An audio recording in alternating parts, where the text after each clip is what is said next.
Okay, so we're ready to get started. I'm Matt Clark, interim chairman, not full-time, of the Economic Development Commission. This is our meeting for Wednesday, March 22nd. We have 3 of our commission members here. So we have a quorum, we'll be approving minutes, and so that's the call to order. Public participation is welcomed and encouraged. We have 3 people in our audience. Any comments or suggestions or thoughts you want to share with the commission are more than happy to do those, and also at the end of the meeting as well. Yes. There were 3 things. I gotta remember what they were. First of all, I want to thank you for working on the signs. Yeah. Coming into town. I came up through Mansfield the other day, coming up, and they have a really neat sign coming into Mansfield like that. We will see ours. So I have a big house. Okay, the second thing that I want to talk to you about is we had $1.4 million in ARPA money. And I don't see anything on there that really works towards improving the atmosphere and the look of the town. We bought trucks, we put in lights, we did a new stove at the senior center, but when people come through Willington, what is there that they're gonna take away with them? Well, we travel a lot and we travel small towns, we don't do cities. You come into a town and there's a bridge and there's flowers on the bridge in the summer, and you go to the main square and there's flowers here and there's, you know, everything looks good and spiffy, and they don't have a big orange stain on the side of the old town hall like we do. So I think that we need to, if we can, get a hold of some of that leftover ARPA money that there will be, and be able to put it into making the town look better. If you want people to come, if you want businesses to come, it has to look friendly and upbeat and cheerful, and we need to work on improving that. It's a real, when you travel a lot and you come back to this and you see, wow, we have for Christmas, 1 Christmas tree on the green. That's it. It was really nice this year, though. I will say it looked much better this year than it has in past years. That's it. So I had to put the wreaths on the old town hall because I said we can't have our buildings looking so plain. It looks like nobody cares in town. If you go down to Eastford, they at least have the sign with the arrows and all the businesses and things. It's something visual that you remember about the town. There's not much here. So I'd like to see Christmas built up. There's no reason, and those lights are so cheap, and they're so cheap to run.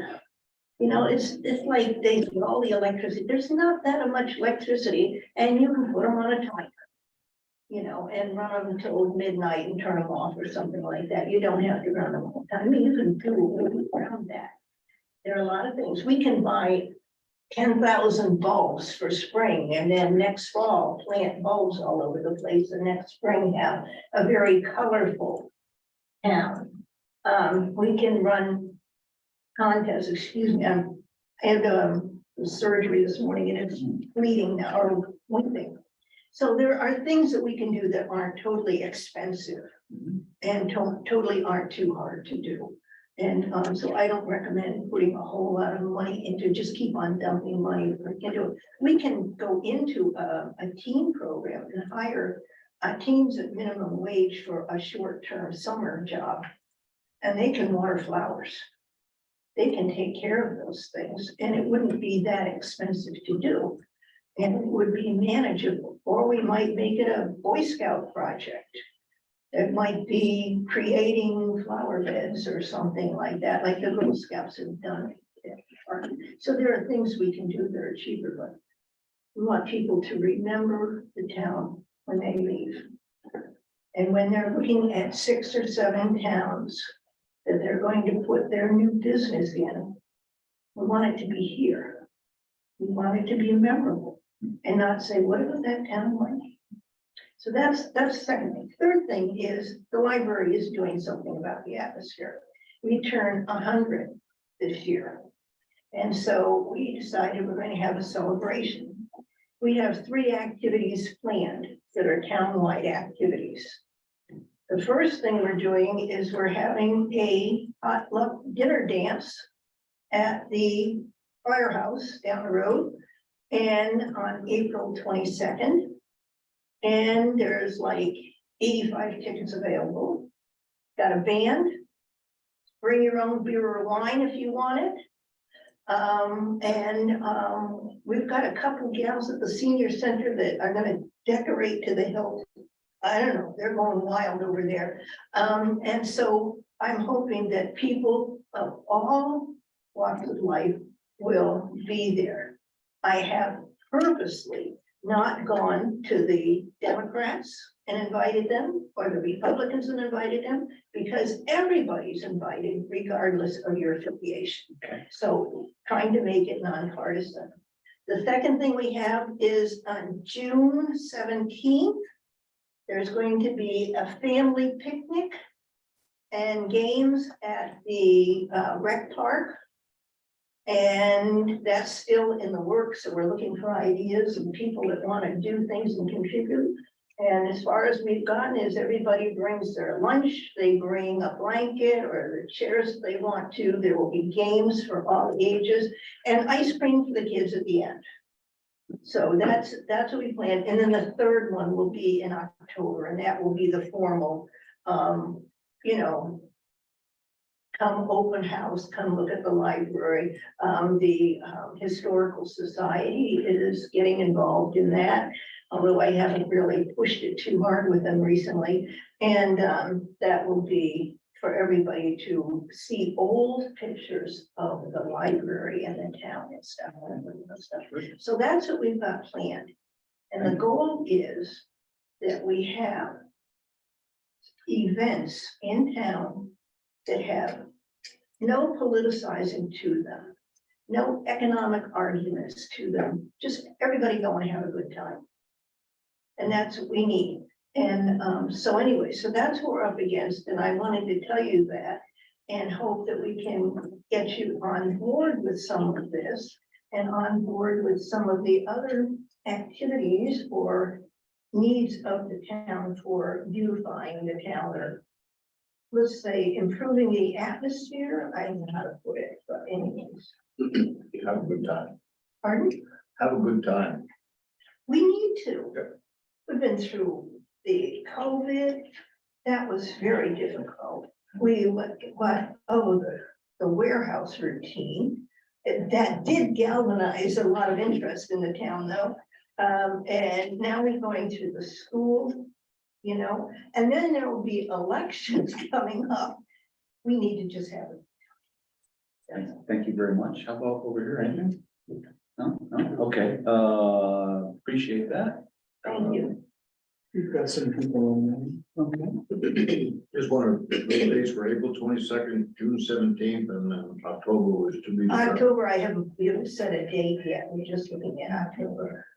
Not that far ahead of myself. And then present to speak online, any hands raised? We have Nick Fellow, I think, is on there. Hey, it's Nick Tello, 49 Myrtle. Let me just get to my notes here. All right. So obviously I'm not owner of any of these properties, but just ideas that maybe the EDC and people with connections maybe could reach out to property owners that relate to, these properties and maybe some ideas. I know Northeast United or something, the soccer team owns some property over near the sports field.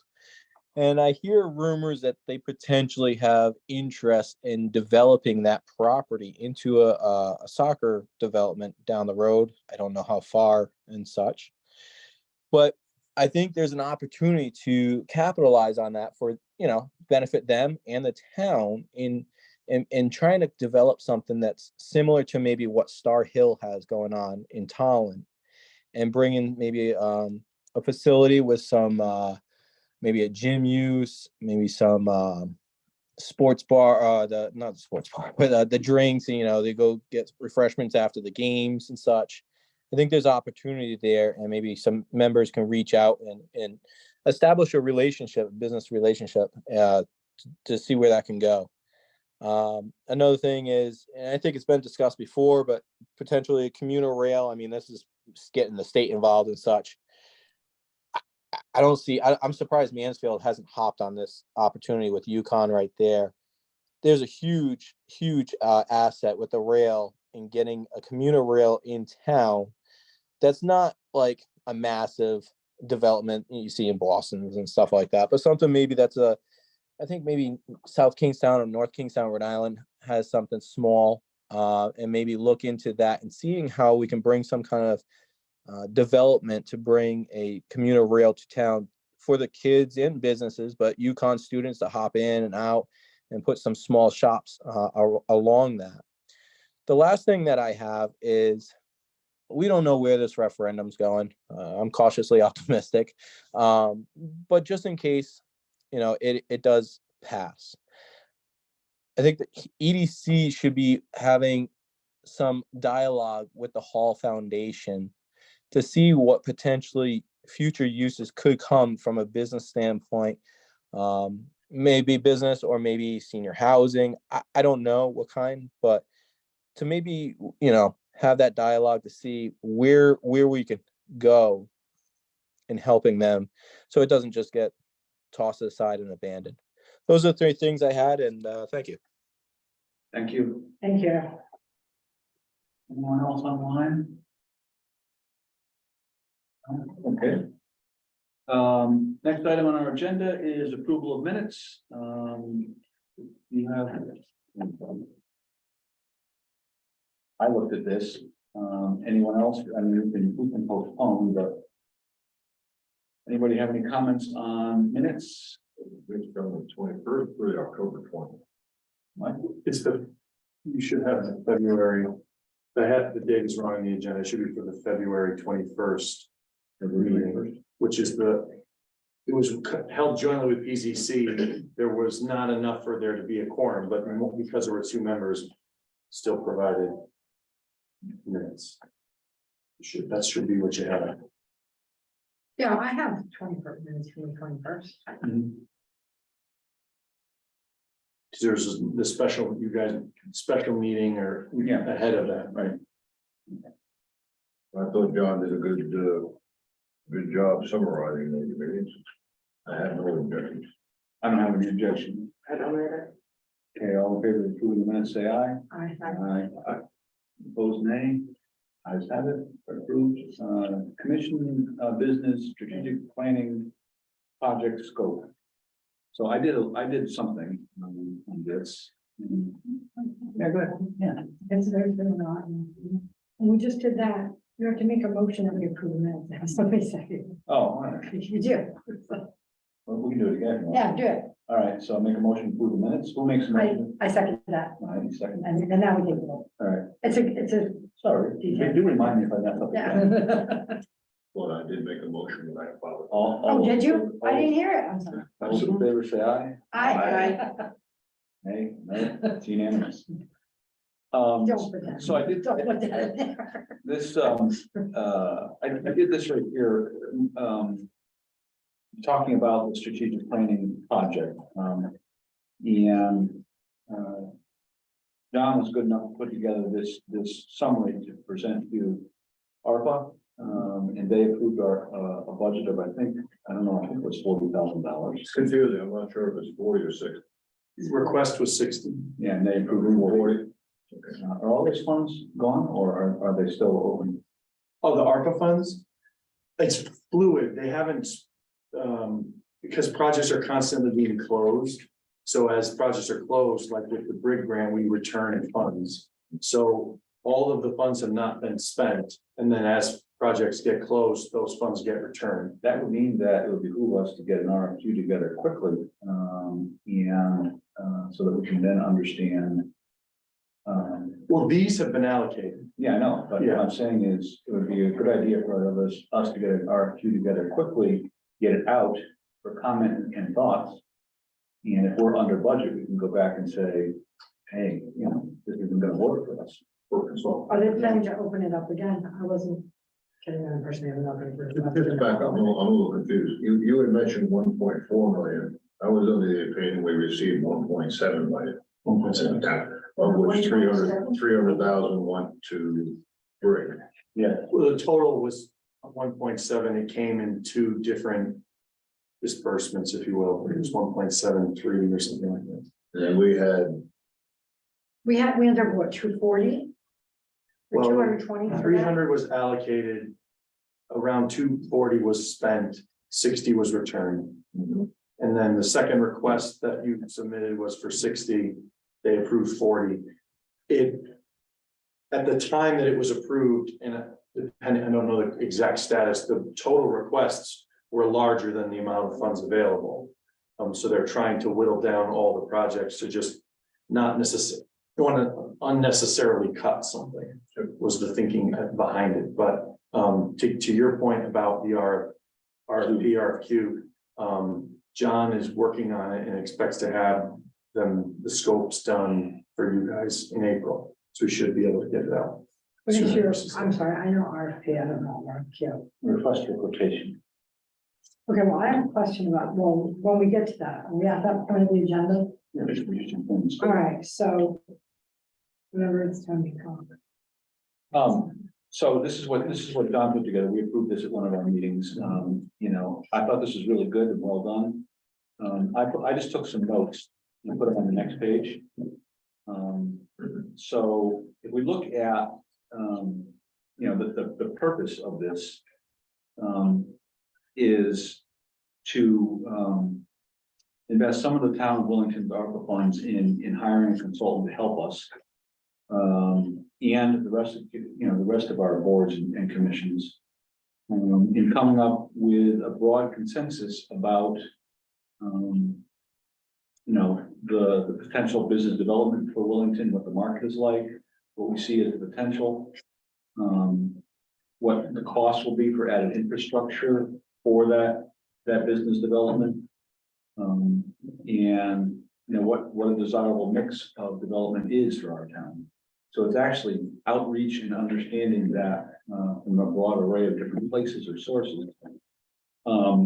And take all that into account and then try to match up our town's needs for schooling, for roads and repairs, for our budget needs, for improvements, and what our citizens would like to see moving forward, match that with what our grant list looks like moving forward, and then try and understand what our need is for development.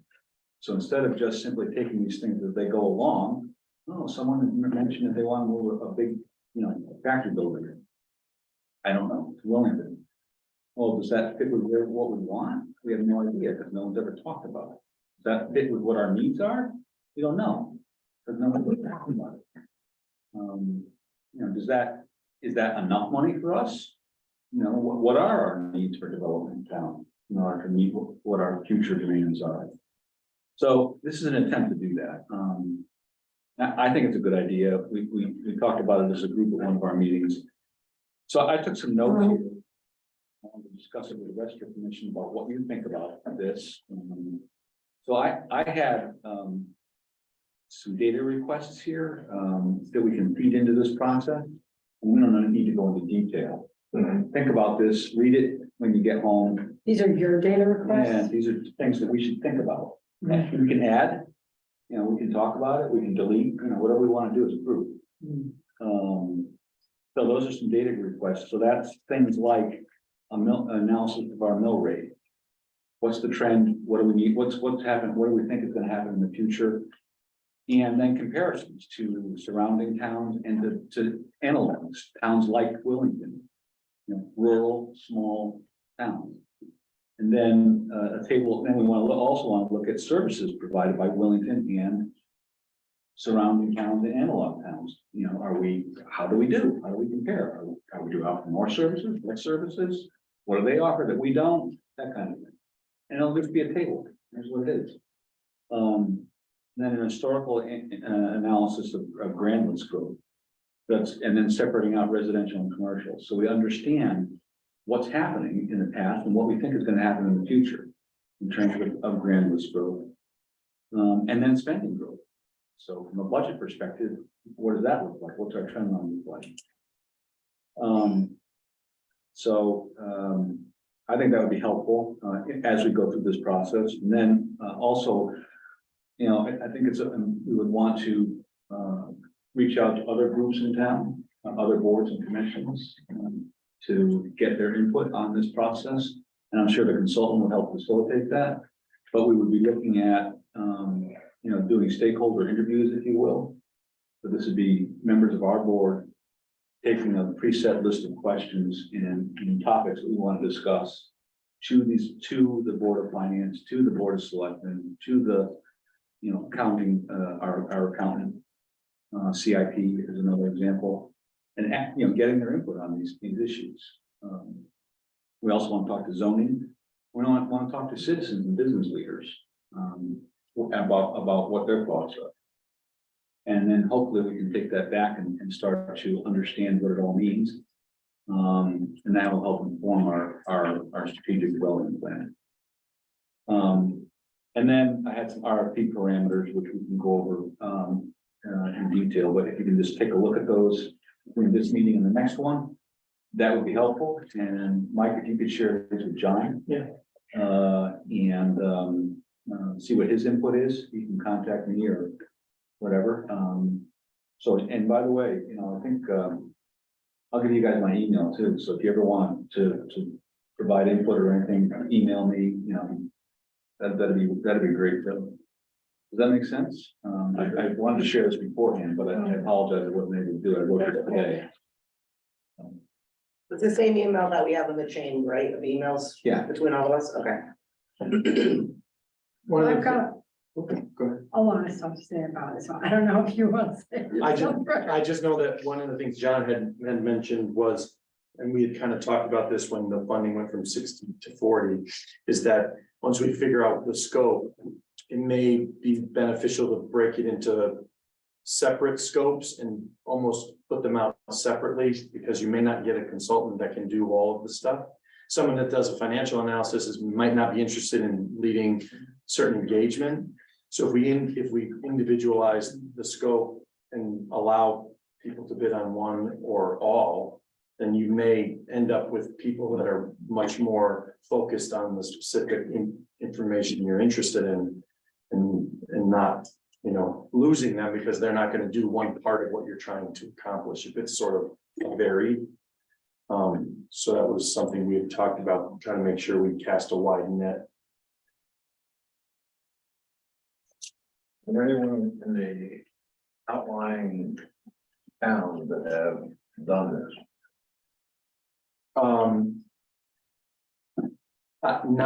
Not that I am aware of. I mean, Mansfield, no, Ashford, no, Holland, no, Bolton, no, Coventry, no. You mentioned Berlin. I have a meeting coming up with the chairman of the Economic Development Commission in Berlin. We'll be chatting with them about what they do, you know, what we can learn, what we can't learn. I'd be happy to report back to the group what your thoughts are on that. Yeah, I mean, I thought when you threw it around, it was not only invite the participation of other commissions in Willington, and the scope of the project for $40,000 or $60,000 with a consultant. I mean, having him do a lot of this, him or her do a lot of this detail work is definitely going to exceed that. So I think basically a summary of what could be generated by the Board of Selectmen, what can be generated by the Board of Finance, what can be generated by the Planning and Zoning Commission. It will start the dialogue that we need. I mean, we had a workshop with the Planning and Zoning Commission, and I thought it went very well. There was no arguments, there was no eyebrows being raised. It was more concerned about the strategic development zone having a moratorium, and how long that goes on is a concern. So I think they also agree that we're going to address that and open up the dialogue to hopefully make some of the amendments that I think they're considering. So the strategic plan would, as to reiterate or not steal Matt's thunder, is a look at a snapshot of, okay, here's the town, here's what we as citizens, residents want the town to be. What do we need from a funding standpoint for that? Considering not only where we would like it to be, certain things that you mentioned earlier about friendly but also what we have today that will need to be repaired or replaced going forward. These are all, this is a business plan basically for a town. And the grant list and what's on it, and if we don't bring in additional revenues, what does that mean for each household in the town? Those are making decisions with your eyes open. All right, so I just wanted to share my thoughts on it. I have a couple of different just concerns, like one is that when we were in the meeting, Mike, when we were both in the ARPA meeting where we requested this funding, it was up for discussion. And then they came back with saying like, well, maybe we could do this. They didn't want to go with 60. And just for the point of, because there's been a lot of issues, you know, surrounding ethics situations going on in town. I'm very concerned about that. We did say that this, whatever we do here is supposed to go out. Remember, okay, so I don't know how we were gonna write it and then we put it out to bid and then, okay. So that's one thing, but I also agree with, I think what you had just shared was that not everyone can do the same tasks. Like, and the reason that I was thinking about, well, should this go out in particular, you know, even though I'm very comfortable with people who have worked with us, and that to me is a bonus, but when I was here and we were discussing it, one of the things that I think I brought it up, and then John started talking about different things. Everyone's bringing different ideas, and it ended up developing into, well, let's do this strategic plan. But what my idea had been was survey research, which I feel is, I didn't scan this totally, so I'm sorry for being kind of, you know, Matt, for not looking at this entirely, but I think that, like what Bill said, I don't know if that amount that we have is gonna cover all of this stuff. Like when I just look at the table showing mill rate for Willington surrounding towns, comparing that and also I was thinking of debt percentage that these towns carry, that would be another thing that we could look at. But a lot of those things, I feel like, I'm not saying they're outside of our scope because they're within it, but they're more about municipal spending rather than just the development and bringing in business and stuff like that. But I mean, I can do that. Like it's really, I could do a little project like that. I do it all the time. I'm like, let's see what their middle grade is. Let's see what their population is and just try to compare. So I feel like that's something some of these things we may not even need to contract out, but survey research and having it done well. I was thinking that I could contact, the Department of Public Policy, where, you know, that's where I graduated from, UConn School of Public Policy. They sometimes they have capstone projects, and they have, when I was there, and it's been a couple of years and it's changed a little bit, but they still do capstone, and there's a management project. Like I know that some of my cohort did a project looking at Willimantic and Mansfield, if it made sense for them to combine services. So you're basically providing students with a capstone experience, but you're getting some free or reduced like labor from that. So that's a potential to reach out to them. Yes. Does the professor participate in that too? Of course. I mean, they're not, I mean, the professor will, you know, I mean, they're doing the whole project. They're just a shy bit away from graduating and having jobs like that anyway. Yeah. So, you know, but that may be an option. I don't know that it is, but it could be something where they also do, they used to do a certificate in survey research, and now I believe they have an actual degree in that. So I don't know if that group would be able to do it, but they would certainly be a resource for, you know, reaching out and maybe directing to someone else. I know Jennifer Deneen, she's lives in college. She's a professor of survey research there. So the only reason I was thinking about that is because I remember when we went back, sorry for going on, but this is like a big subject. But when we went back, started talking about this back when Rick was here, we talked about, you know, juries, you know, old juries where that, you know, oh, there could be a brewery there, but But like how, Sensors. that's so funny, but I mean, my mouth is moving, but I guess nothing else is. But, so, you know, but we talked about just them being able to not have both a bar and like a carry-out room, and just different things like that, but that the people who live there, now there's condo complex behind it, there's people that live up on the hill, they don't want all that noise. So then we had talked about, okay, maybe making that area walkable where, between the mill and the school, you know, some mixed use there. But the people don't seem to want that either. So we need to get broad research and find out, I guess, not to say, you know, just to find out what the people want, what types of businesses would they support? I got some feedback about this grant of people thinking, well, it's just gonna be a waste because people aren't gonna support the businesses anyway that you bring in, which is historically accurate. It's kind of discouraging. They don't want anything. They don't want big buildings. They don't want little grocery stores and convenience stores because nobody would, you know, we've had Willington convenience store, we've had Fantilli, we had Phelps Market, different things like that. We had the coffee shop, which the Duncan's been, you know, doing all right, but it's just, even people complained about Dollar General. I think we did, I wasn't here then, but I think we did the rewrite of the zoning regulations around Phelps Plaza, is that right?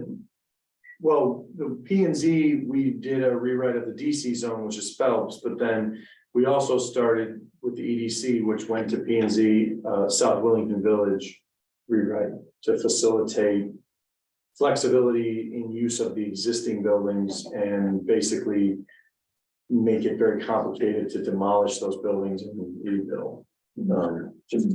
So, yeah, both of those are in place.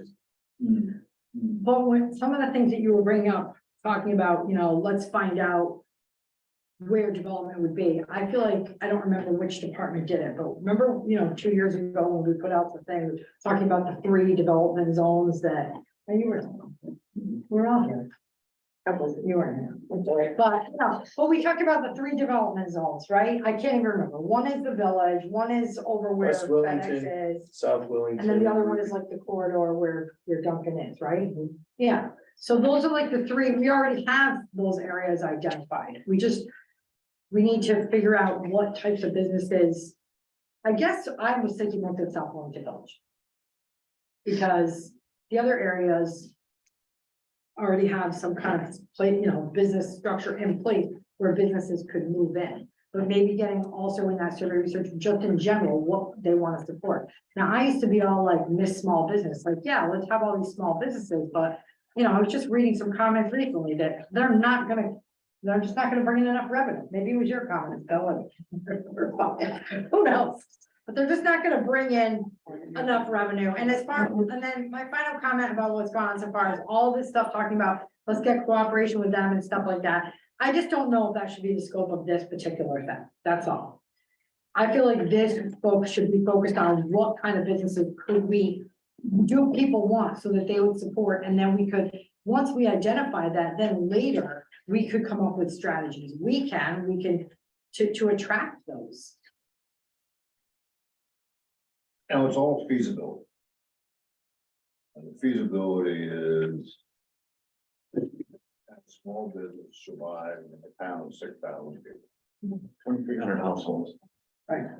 And maybe one coffee shop can, Right. 2 won't. Of course, maybe not. Well, I'm just being realistic. I know. And it's feasibility. And then you also have to look at the feasibility of the town. And what does the town need to continue on over the next 20 to 40 years? School system needs to be good. You need to have a good firehouse, you need to have a good police department for safety. But the town has escalating costs associated with day-to-day inflation. And those need to be incorporated. So you almost have to look at it from the standpoint of, is there enough commerce in the town with the exception of 74 and 32 that creates traffic going back? You got the University of Connecticut. They keep building things between Mansfield and the Storage line there. We're not going to attract the students down here that don't only place they go to right now is Willington EDC. They go to the Eagle. They do go to the Eagles. Oh, yeah. Yeah, there's a young. And maybe the American Eagle. Country, club there, yeah, A young country the girl. country ones. So if you look at that from a feasibility standpoint, now, the business and the needs, you have to say to yourself, where are we today and where are we gonna be 5, 10 years from now if we do nothing? And I would like to see it build consensus. Because right now, we don't have consensus. We have angry people Very angry people. getting, talking about things without any data or any information. Right. And I think if we can help that process move forward in a cooperative way to gather some consensus, and there's gonna have to be trade-offs. I mean, no one wants to have a huge, biggest warehouse you've ever seen in your life Right. and the entrance to your town. Yeah, go to my house, take a ride at the biggest warehouse you've ever seen in your life.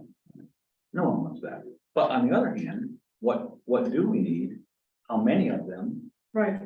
And that'll help inform, I I like And Stan's that's idea. just- Oh, I'm sorry. I was just gonna say, I like your idea about doing a survey. You know what I mean? About, but then what, I mean, will we even get responses to that? you Well, know? so if I could jump in, something that might be easier if you, because, I mean, the towns adopt through the planning and zoning commission a plan of conservation development. It's a 10-year plan. They're traditionally blue sky plans, which have everything. We should have economic development, we should have conservation, we should have, because there's nothing on the table. So everybody's thoughts make it into the document, which then makes it hard to actually figure out what the direction is. But it's easier to get opinions from people when you give them something to have an opinion about. And so going through this process and saying, the consultant has identified these 10 uses as being viable in Willington from a, Right. Makes sense. and then telling us whether you love them or you hate them. Right, one of the things that was interesting, the data is not available anymore, they're not, they sunset the database or whatever in 2020, but when we did the development guide Yeah. back in 2018, 2019, one of the things that was identified as being really undersold was like home improvement and garden supplies type stuff. Mhm. And within the year, we had lots of more, right? We're super oversold in gas and fuel because we've got truck stops. So it's interesting that we saw a lot of what they refer to as leakage going elsewhere in some of those areas. The other one was like gym, exercise, that realm. Yeah. So I just wanted to mention a couple of things that you guys have talked about. One, the other thing that will dovetail that what you mentioned is that ARPA also approved $50,000 for the town to have a facility study done. So I done to understand what are the town buildings look like? What is the cost to do whatever it is that needs to be done there? Because you don't want to spend $10,000 on this and find out that you're covering up something that's going to fail a year later that's going to cost $100,000. So that also will, I think, potentially play into this and looking at all the town buildings. On that note, I mean, there's discussions right now about one of the firehouses that needs repair. So this plays right into that. Right, and the hope is that if the funds will go far enough, that it would include the fire stations. That's not anything that I'm really, other than going through ARPA. I also just wanted to, from a tax perspective and just for numbers. So Love's is now in operation, they have been since July, so they hit the grant list. Go ahead, I'm sorry. So the valuation for the property is about $8.5 million. So that's going to be a couple $100,000 in tax revenue. The other thing that I was actually pretty astonished by, I touched base with one of the site guys for Donna. She was putting together data for the annual report, and they have about 60 employees, which I was surprised by. I figured it'd be, yeah. So I mean, that is not insignificant when you consider what we've got. I mean, it's not FedEx, but and then the last thing, which is somewhat unrelated, but last night at PCC, we had an informal with the gentleman who had the development approved on the pad site next to TA right off the exit. So he has a solar, ground mount solar array approved there. He's working through that, and we don't allow solar as a primary use, so he developed it in conjunction with a pad site. He's got a retail pad, commercial pad that was approved there. And he's working through trying to bring tenants. The problem he has is that the reason why the site is attractive is 84, but there's no visibility from 84. So we're trying to figure that part out. He's in the final stages of penning a contract with Tesla for 15 high-speed chargers or whatever Tesla chargers there, which he hopes will help generate that traffic. So our challenge is going to be trying to figure out how to find him a tenant. He's open to basically whatever the town feels is appropriate. But there may be a role that the EDC can play there in trying to get some people across the finish line. So I don't know if that's necessarily related, but I didn't want to forget them. That's interesting, thank you. What were you saying? You were talking about something. And you had jumped in and said you thought the survey was a good idea. No, you said the survey was a good idea and something, you know, but how do we get them back? But they handle that too.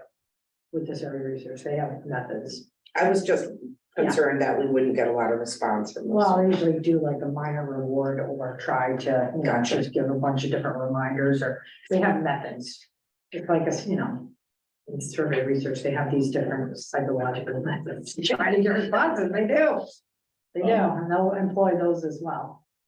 Right, that one of the benefits of doing that survey research is we can actually take that at the end and say, and post it and say, listen, this is what people want to have. You know, it's In our not really towns. well done. It won't be some fly by night stuff. It'll have internal validity. It'll Yeah. be very well done. And to, you know, follow parameters. Yeah. Pretty good. Although you'll always have, the only problem with it is that it's not random. And but they also try to account for that, because when you have survey research, it's not randomized, you're selective, you have a selective population, you know, a self-selecting population, and they answer. So that's one of the things they have to get around, but. Now, but Billy, you were talking about some of the bigger, just talking about what.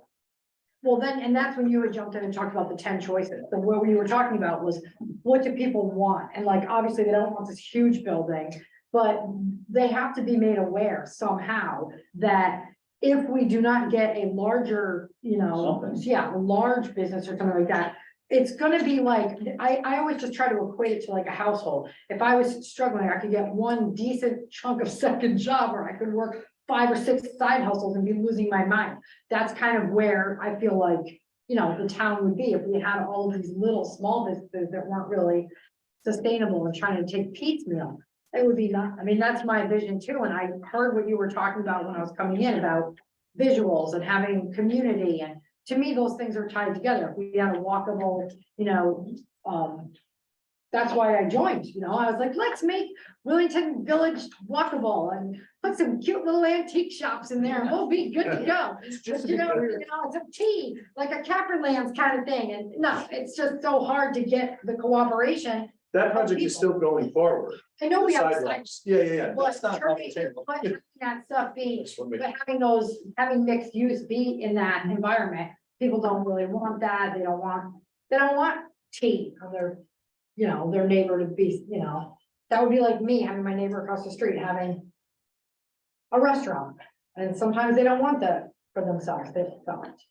But anyway, yeah, that was something that I'm really for too, and I think that making that whole thing, I feel like the visual thing, it's huge to some people, it brings a cohesiveness, you know, and it brings some vitality. I know when I drive to Stafford and they change everything for the seasons, it just makes you feel like, oh, this is bigger, it's a community. And even when we have our flags going up on Route 74, you just feel like the sense of unity or pride or something, and that's, I'm trying, you know, I think that's good too, but I think we have bigger, not to be insensitive, but it's a need, but it's not the top need. There's just so many other things that, you know, like my son said, Mom, if you buy a nice patio set and put it in the back of the yard, it's just gonna make the backyard look bad. Because you gotta fix it around it. It's kind of. I get it. Like, if we just have all this nice stuff and all these decrepit buildings, no real development, it doesn't matter if we have a cute little wreath up there, it's just not gonna do anything, so. Okay, When Matt and I met with the planning and zoning commission. That was that Tuesday we had our meeting, right? Right. And we were just talking. You know, and they had just come off of putting a moratorium on the SDC and a lot of upheaval that you had talked about in town and I opened up my discussion. I said, how many people in this audience have had a small package delivered to their front steps this week? And every hand. And I brought them back to our original discussions about I-84 and the railroad that we have run through this town and what's happening in infrastructure and commerce and logistics today. And if you want to understand what's happening, you just gotta follow the money. Because the railroads are spending a lot of money to prepare for two things. One is green business. And the second one is people are late or getting lazier. And by that, I mean, they want the package delivered to their front step. They don't want to drive 30 miles to Buckland.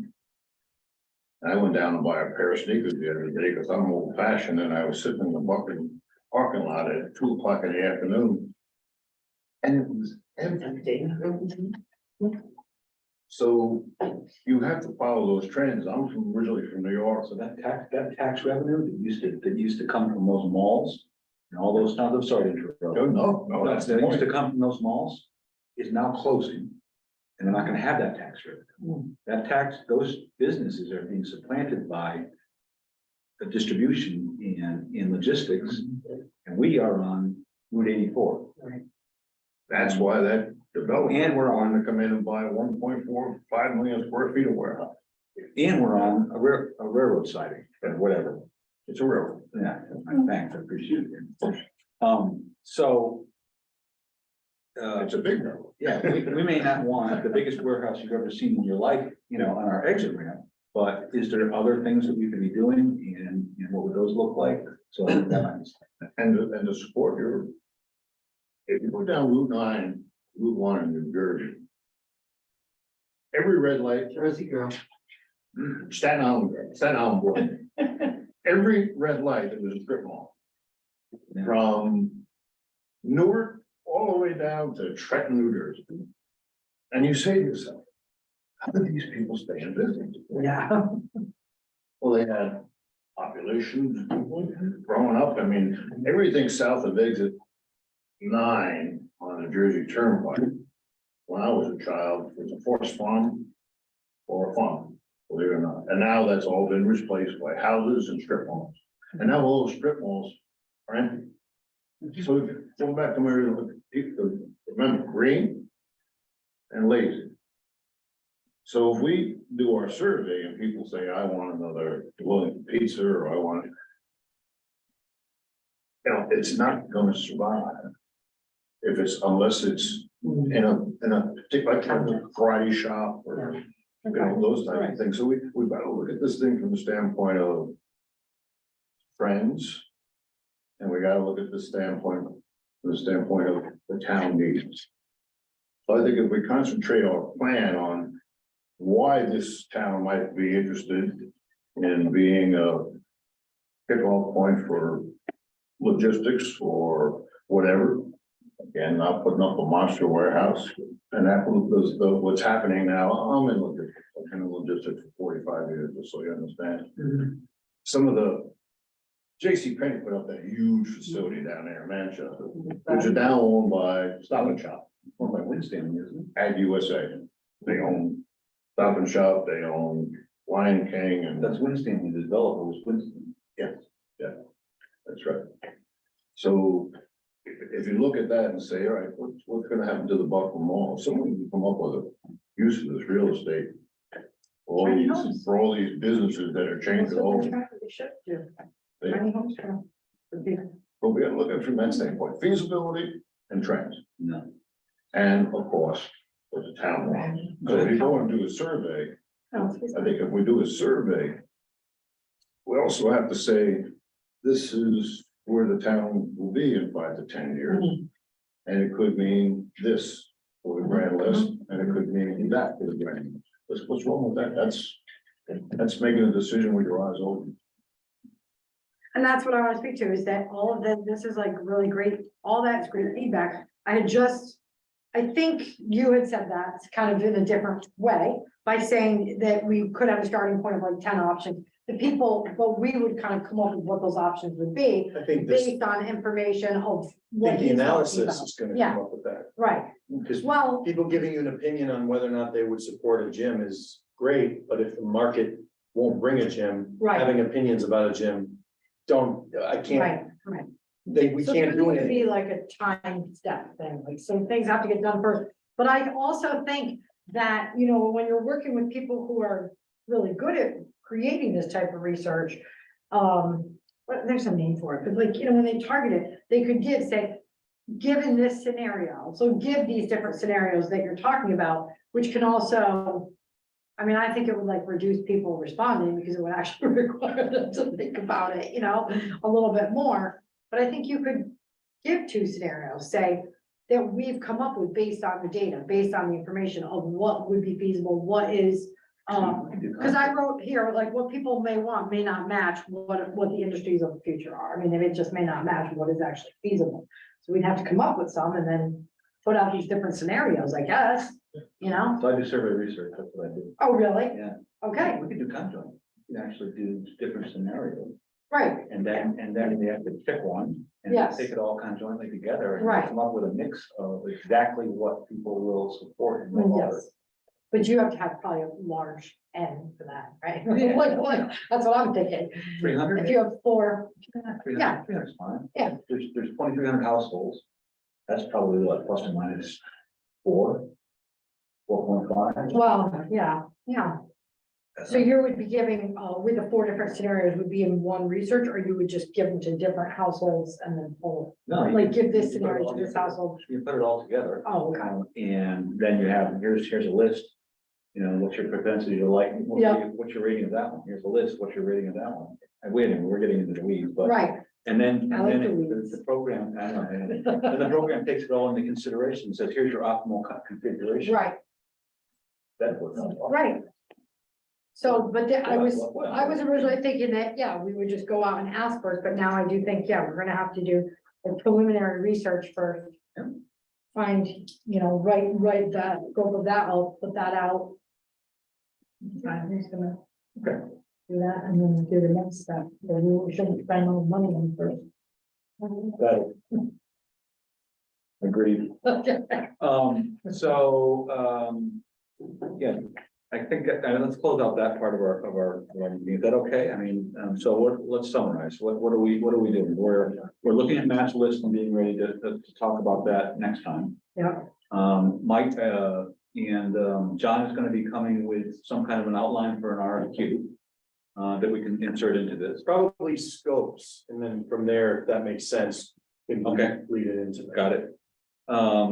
And would you mind, looking into or, yeah, to FPP, probably. yeah. Yeah, I can mean, reach out, see if they still do that. yeah, And very interested to see if they do any kind of optimization.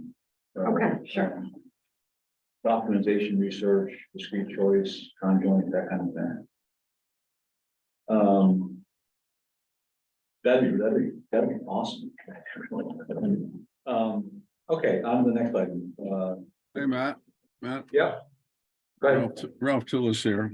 I know we're not at public participation. But in listening to what you all have been discussing, I have some thoughts I'd be willing to share if it's appropriate at this point in time. Okay. It's up to you guys.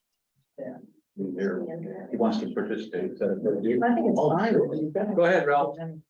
Okay, You you very talk, much. when you talk about a survey of what the people want, I think it's not as much what they will want because you'll get all kinds of answers. But it's, what are they willing to accept, knowing the benefits and or the disadvantages? Because there's a lot of things that people think they want, and then it comes here and they fall flat. Willington and retail. Phelps Plaza was built at the end of the 1980s. It was successful briefly, and then it went downhill because the people who live here do not support it. And that's been the problem with retail. With respect to the SDZ zone, one of the disadvantages of our current floating zones that Willington has is, and I'm sure Mike can chime in here. We have these floating zones, and the first step in any process is to land that zone on the ground. And once it's approved, it's stuck on the ground. What I liked about the SDZ zone was that it didn't stick on the ground until a special permit was approved. And Mike, I don't know if we can do that with our current design development zones, but that might make it a way to make them a little bit more palatable and perhaps avoid the legal hassle of approving a zone change, putting it on the ground, and then being forced to accept a special permit application that turned out to be unacceptable to the town. Because if you deny it at that stage, you may find yourself in court. I think that's all I have for input at this point, but I did want to, somebody didn't move enough in there. Lights are out, time's up. You guys gotta be more lively. Anyway, I just wanted to throw that in there for Thank you, Ralph. consideration. Yeah, thank you, Ralph. Mike, do you have any comment on that? Yeah, I mean, we would have to modify the way that you land the development zones now to match the SDZ. And basically, the way the SDZ was written technically, or the technical side of it, is that they came in, they landed the zone with a concept plan, and they had to come back with the special permit in alignment with that. And if they didn't come back within a specific amount of time, the approval went away. So you can't come in and get your spec and say, I'm gonna do this here, and then sit on it for 5 years and show up later and say, oh, I'm ready. They had to strategically know what they were gonna build and be willing to do it, because they had to come back and execute it within, that period of time. So we would have to just amend the language to reflect them. And I think what Ralph is getting at is that it perhaps makes the process feel more transparent. Ralph? Am I reading that or hearing? Well, I think, obviously there'll be some tweaks to the criteria to define a zone or a use for a zone. But I think what we're trying to encourage, and it may be bigger than the proposed development, as far as the zone may be bigger than the proposed development, but you need that anchored development for it to take off. And by not we have a DI zone that's been there for how long? And what do we have? We have FedEx. That's it. But there's 300 and some odd acres there. And we have no takers. Is that a bad thing? I don't know, but that land's not doing anything for the town. It's not benefiting the town. And the thing that I'm very much aware of is we need a mix of commercial, industrial, and well, everything is default residential, so we really don't need to worry about that aspect of it.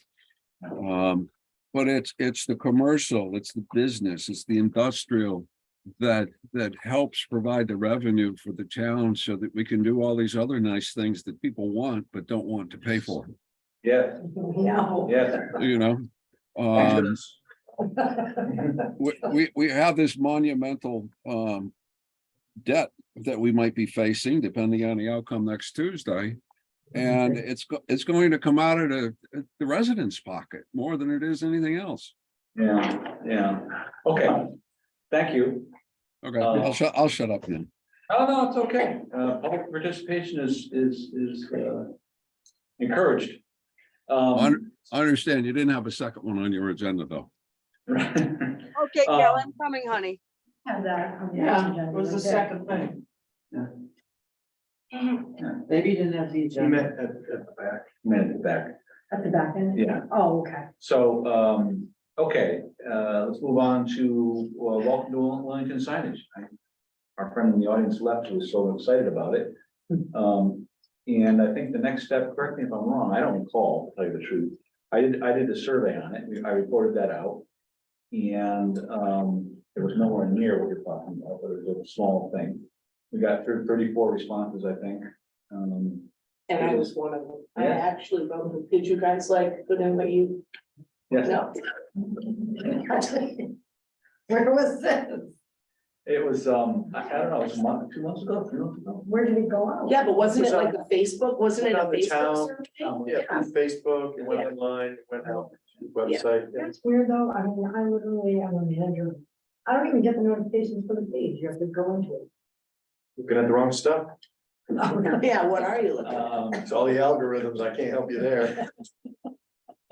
So, I think the next step there is we actually need to put together an RFP for that as well, right? So We talked about whether or not we were gonna try and keep it in town with someone in town that could do the sign. the town's procurement policy requires that for any amount of money, it needs to either go out to bid, and we typically do it for a minimum of 2 weeks. Or you can, depending on the level of confidence that you have in being able to put it out to bid and get bids, because you have to know the people that are gonna do, are gonna see it. You can also direct solicit a minimum of 3. So we could, if we understood what we were asking for, we could then direct solicit 3 vendors and ask them for quotes. If the requirements that you solicit, you can't force them to respond, but as long as we can demonstrate that. So if you can, and we can identify sign contractors, and I can look through all the signs that we've done. There's, I think, at least 1, perhaps 2 folks associated with sign companies that are Willington based. There's a gentleman, maybe he lives in Willington and his business is in Vernon, he does the signage at Phelps Plaza, for example. So we could direct solicit, once we know that, they would provide us with a rendering and quote. We can go from there. And we would have different alternatives for rendering, correct? Well, I guess by rendering, I meant based upon the survey, we'd be asking them to provide us a quote for a sign of this material or whatever. And then we would at least compare apples to apples and then see what it looked like. And I could, well, we could do whatever part of that. John and I could put our heads together if you want, or you can do whatever you think is necessary to keep it moving. Yeah, if you could put together that request for quotation, Sure. and get it approved by us. Yeah. And at the same time, be working on identifying, one of which is Jeff Rusak, who serves on the Board of Finance. Yep.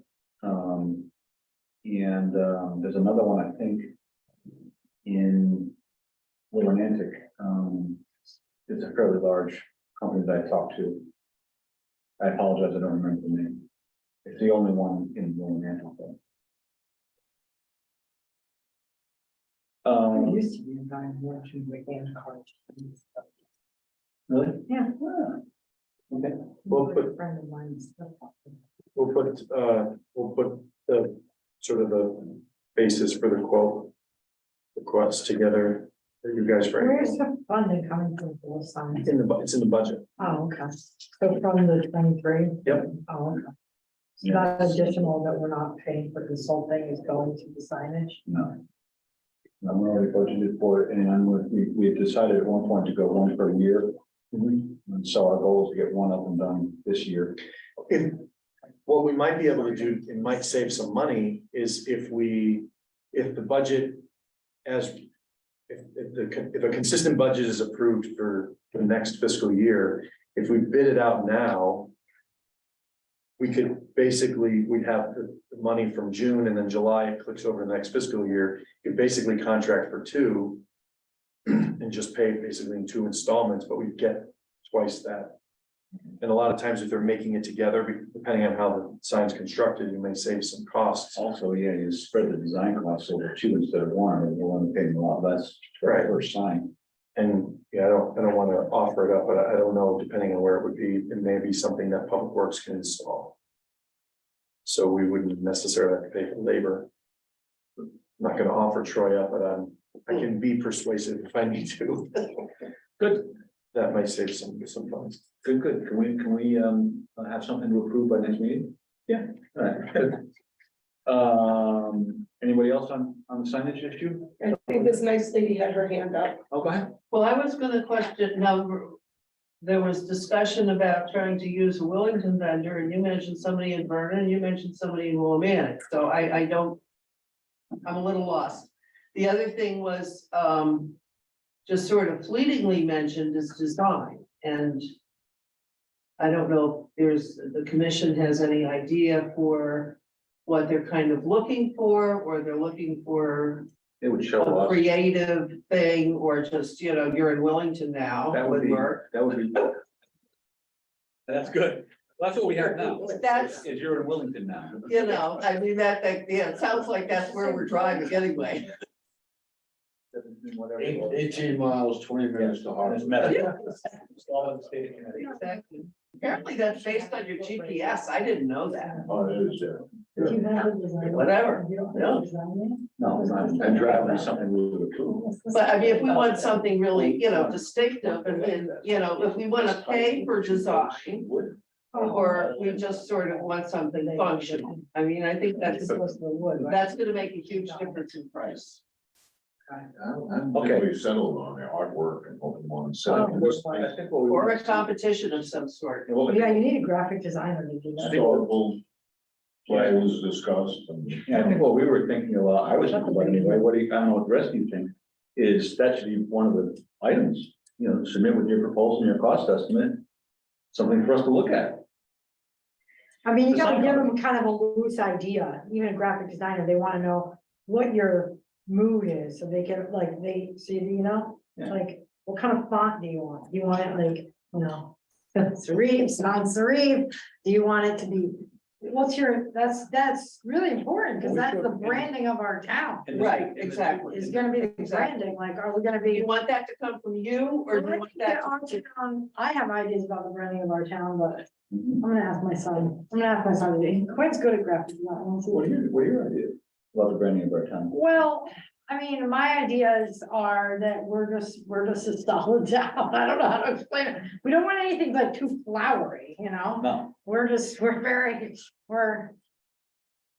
So I think we should focus on the fact that, like, I think the things about our town is like, focus on the fact, we have so many multi-generational families here. I feel like that's a big deal. It's a community, so something that reflects those things that we're just, I don't know. I liked your idea about putting in the incorporation date. Isn't it 1732? Definitely. No, I Is think it it's 1732? 27. Oh, Dang, 27. I was so close. And that was just off memory, which I And it's don't almost have anymore. Ink, or we It's could almost say the end of six, first and or, second. we don't even have a motto. Some people put their motto on there. well, we had the school of thread, right? Yeah, we were So- talking so- about big, remember originally big Oh. gigantic. Oh, okay, yep. School Um, thread. We could say home of the button. Oh, no. But I think, All those songs you sung when you were growing up, they're from Wellington. well, I think there's gonna be a limit to what you can put on the sign, because where it goes, Mhm. line of sight, Okay. speed. All right, Debbie Downer, no, I'm just kidding. Well, or reality, but the sign guy's gonna say, if you want people to be able to read this and you wanna put it on River Road, you can really only have it say this. Right. Right, Because they're not gonna digest it. Should Exactly. probably say welcome to Wellington, established or incorporated. Yeah, welcome to William established and it needs to look like a sign that fits our town. That's it. And that's what people chose. They chose a wooden sign with 2 posts, a little bit colorful, kind of brown, kind of gold. Wellington, here's the town name, and here's incorporated, and here's a little. Oh, they already picked brown and goldish. Oh, yeah, well, that's what they showed them. Okay, so that should go. Um, Yeah, or blue, you could do blue, because the Falcons are blue. Okay. Some blues, yeah, but I wouldn't go any other. Right, you have about 2.5 seconds. That's what you have for billboards and road signs. Right, don't have that impact. Yeah. Okay, good. Any other comments on that? No. Let's move on to our next item, and that is the upcoming meeting dates. I just want to back up to business outreach because you Oh, asked I'm me sorry, about I something apologize. last. So I pulled the current businesses that we have. I incorporated the BRIG recipient list, the businesses that received the grants. And then I am working with the assessor. She's going to provide me with a current list of the personal property declaration folks. So businesses in town have to declare personal property. This computer for me, I declare it, I pay Vernon a tax for it because I'm a business owner and they charge me. So the same goes here. So those forms go out on a yearly basis. So they have a really good current list of who is actually operating in town. So she's gonna pull that list, scrub the data that can't be shared and provide it, which will, I think, give us a really good list of all those businesses that you had asked for. So I am working. I was thinking maybe as commission members, and just a thought, open to suggestions and stuff, but I think we should look at that list that Mike's putting together. And as a group, decide, want to do 20, let's say 20. I don't know. I'm open to what you guys think too. Do 20. Face-to-face meetings. Face-to-face or telephone, Zoom. I'm very interested. I'm very interested as well. And what I think we should do, and like I said, I'm open to what you guys think, but what I think we should do is come up with a script. This is open-ended, this is completely open-ended. I'm interested in your opinion, what you think. I have some questions. I'm not gonna express my own opinion, but I wanna know what you think. And, we'll have a list of questions to ask, and we'll just gather the data, take some notes. If we're on Zoom, hit record. And we each write up our results and share. I wanna know, what do they think about Willington and the different classes of I wanna know what they think about the tax rates. I wanna know what they think about the convenience and the transportation. I wanna know what they think about the services that they get.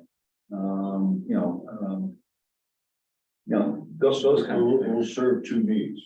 One will get a lot of feedback, but two, we might be able to get some more participation in this group. Well, I just want to bring up something. I know that in the past we had talked about, I agree, this one-on-one thing could be really beneficial to some people. It is a lot to take notes on all those things. So again, I love the surveys and having them check things, but I guess you'd have to figure out which businesses and which people are really into that one-on-one.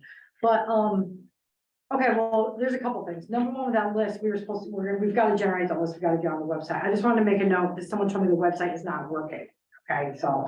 Yeah, I talked about that with Matt. Oh, okay. So that was set up prior to me, but there's an invoice that I know was paid when Rick was still Okay, here. all right. So I don't know why. I'm trying to figure it out. Okay, well, I just want you to know too, though, that, and I probably never told you, what happened is the email that was on that website wasn't working at some point. So I had filled in a different email that was like a Gmail. I'll share it with you. I have a drive too, where we can put things maybe, or whatever. I mean, I don't know, even as the survey is being developed with different ideas, the drive, everybody can connect to it. And I'll give you that email, because we should at least have that on, the Facebook page or something in the meantime, while the website's not. We have a distribution, basically a cover account through the Willington exchange. Mhm. So basically, if someone emails that email address, I think it's edc@willingtonct.gov, and then auto forwards to John. And that's how we initially blasted out the BRIG grants, so that everything runs through the town server, and we were able to verify, et cetera, et cetera. So we do have something that can receive and automatically push it out. It's just not a standalone account. But I'm gonna work on what's going on with the All right, website. well, I just hope that email is posted at least on the Facebook page, because the website's not working. Yeah. You know, so, I'll you check know, on the that. website's not working. So that was one thing, and then these would go out on that, you know, like, we wanted to take these businesses as well, and then we were listing them, but when I had first joined, I remember talking about, it was before Lots and More was even in there, because I remember the chairman was mentioning maybe that we could like rent out or borrow that storefront, or get a little storefront and have it for, I mean, that was just an idea, and I know now, seems like we're down on funding, but we would be able to like host an event, or have a place where like they could come and they would have like a welcome packet if a business started. So I know how hard it is to get anything going, but a welcome packet, getting all the materials together for that would be really, you know, good. Here's some key people to talk to, a list of all the current businesses, but I think that's been the challenge is we talk about getting a list of current businesses and then verifying them, and then it's on me. I mean, there's been times when I'm like, sure, yeah, I'll do that, and I'm not following through with doing that. So, but that would be the only thing, is we would need to constantly have that updated when we need to change that, but that would be so that they can connect with each other. And I was thinking that I like this idea of doing some one-on-one, but we could also think about doing some kind of low-key events where they're able to talk to, you know, us, talk to others. People could come out and meet them, and they can meet each other as simple. So Willington then. willing today, yeah. With the business I feel like fair. a lot of people with business though, like, that's what seems to me. I mean, I don't know, that there's something, that's definitely something we could do, it could be a good start for meeting them. Do they still hold it? They do hold it, I think I tend to think of it as an event for kids and like families and kids and stuff like that, so I don't. It's like hot and you sit there, like, There's a lot of vendors, there's a lot of vendors. there I are a went lot of last people, year. that is definitely A something lot we of could do. local When he farms said- and. I think I was picturing like little flags being like where Lots and More is now, and like letters in the window that said like Willington Economic Development, and, you know, welcome and come in, and, you know, just to be able to just get people really, you know, when people are in those types of environments, social environments where it's a party, they're very, you know, there's a lot of fluid information that comes out. Very talkative. Hang out with the dog. Yeah, we could have done that. Which will you get, a lot of the people, some people that are going to the dump are like, even people using Bokies, if they have types of businesses, but would they stop? You know, they're busy, they're in there. What do we have in town? I mean, I've only been here for 7 years, but when we have the Willington Day, we have the tag sale thing. What other townwide events do we have? We have the fire. That sales relatively new. No, yeah, Yeah, but you're right, Sam, the tax sale is relatively new. yeah. Wait, the tech, what, say that again? No, I was agreeing with Sam, like the tag sale thing is Yeah. relatively new. Yeah. It doesn't last. Either years. at times, show. all this thing. Right, car show. Well, Joan Oh, mentioned. yeah, but I should know all this stuff. We because I got used the to be flea involved in market, Boy we got the Scouts. flea market. I did the farm tour, that was amazing, in case anybody, The flea that market was is, really you know, amazing. That's good. yeah, the flea market is, that used to be a big thrill when I was a kid. I've been here a long Big time. thrill for me now. Oh. Joan also mentioned the picnic. June 17th. The library is hosting. Yeah, that's- Was in June. And also, the potluck thing is ticketed. But June 17th, I've got, that was the picnic. And April And- 22nd is the, April 22nd is the Yeah. BYOB $85. Right, although that's 85 tickets Yeah. and it's Do you think they were kind of gonna closed for- club. But are there economic, Wellington Economic Town hall. Development Okay, Commission maybe they'll decals or anything in these No. windows? Literally between. No, we don't have, as far as I know, we don't have any decals or anything like that. Yeah, There's no internet. I love that. That's the only problem. Very limited. There's no internet, so we Yeah. can't have. so Mike had just suggested that we might be able to use the old town hall. It's just something to think about, that's all. To put in with your ideas of the calling and once we have all of the legitimate businesses that are in good standing, then we have a list to start with where we can reach out to them. I mean, honestly, to throw some little event, we don't even want an agenda, but it could just be meet your neighbors, meet your local business people. There You know, are a lot We of need some chips, we need some. soda, communities that we need some host those electricity. events at businesses. Yeah. So you have one at the packing house, then you have one at Willington Pizza, then you have one at, Saying that again, so what's? there are, like I know, I live in West Hartford, Yeah. everybody knows that. And, I didn't know that. I thought it was in Vernon because they didn't. Vernon, West Hartford. my office is our office, John and I, our office in Vernon, it's in New City Laws, but, I live in West Hartford. You need to move them I used to both. drive by Wood City Lots Move and both want to to go. here. Yeah, That's what you need to do. yeah, so I could get a little accessory dwelling unit somewhere to save on gas. That's a good zone. But what the chamber does in West Hartford is they have events at businesses, so new business opens, you have it there. Yeah. Right, so as far as new businesses that open, I mean, we've got a nutrition sort of juice bar thing that's going into Phelps. We have the cannabis retail soon to be open. Those are new. I think there's a thrift or somewhat of a retail that's in the bike shop.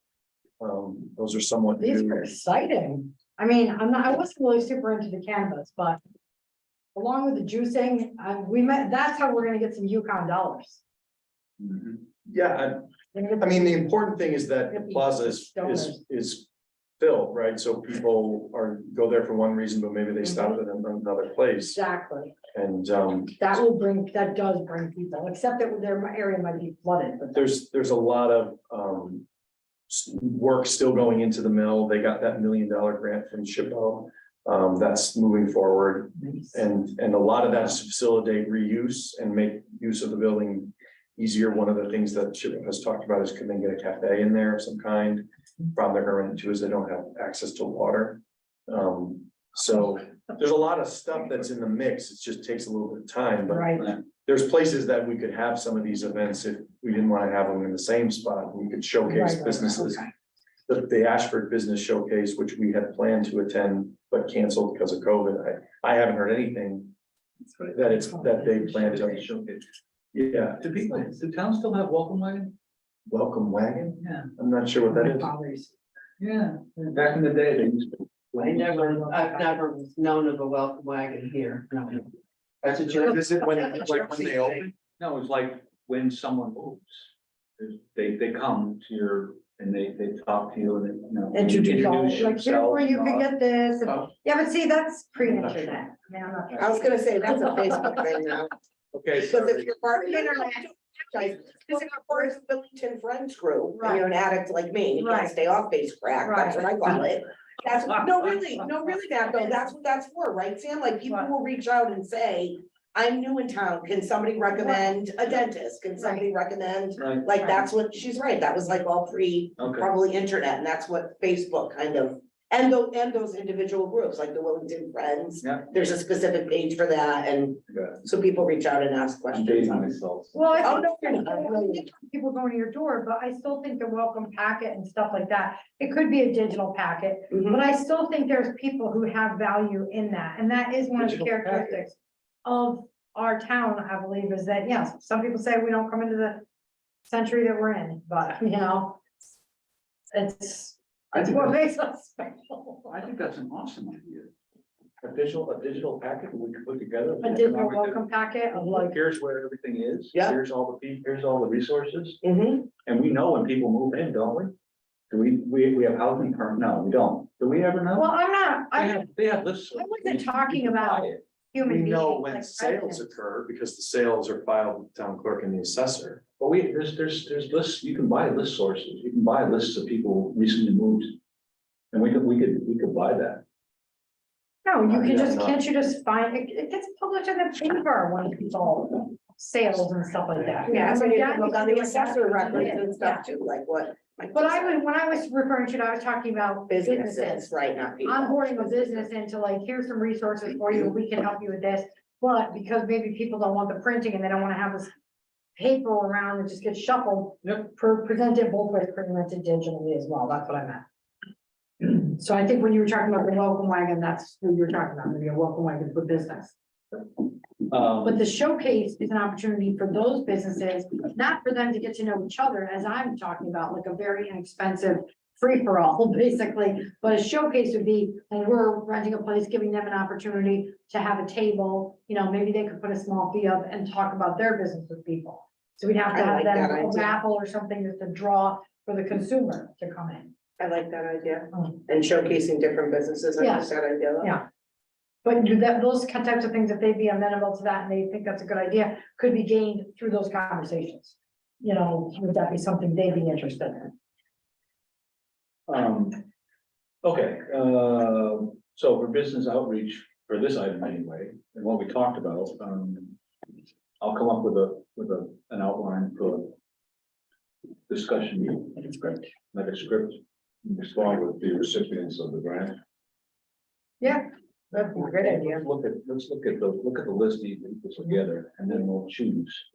I'm keeping it separate. Each list is a different page in the Excel spreadsheet, so you'll be able to see what's there. And John can perhaps shed some light on this too, because he did economic development work for Hebron for many years, and they did business visits, and we did that. Hebron's somewhat similar. I mean, there's some differences, but they have a lot of the same questions they're trying to answer. Yeah, but Hebron's huge. Yeah. But still have a struggling sort of, how do we establish a stronger grand list? They have the same issues with being geographically removed from Hartford and having places that are closer that are potentially more attractive for businesses to locate in. So they're still trying to figure out what to be known for. Right, they bump up against Glastonbury. Right, and that's why everybody stops short of Hebron, because they end up, you know, so. You wanna live east of the They're known river for and the you can't fair. afford it, you can't afford Glastonbury, Hebron's your next stop. Right, but they're trying to do the same thing, commercial growth. At least the last businesses. time I worked in an organization where we did all the local stats, Hebron had a higher median income and a higher median home value than any of the other, all the Greater Hartford region, 34 minutes. So, Like the I end said, of the world, the value was there in Glastonbury. I'll put together that thing and we can talk about it, at our next meeting. And then we have, upcoming meeting dates, or date, do we have those? Mike? Well, the next one would be, we had talked about was April 26th. So we're no longer meeting on the second Wednesday of every month?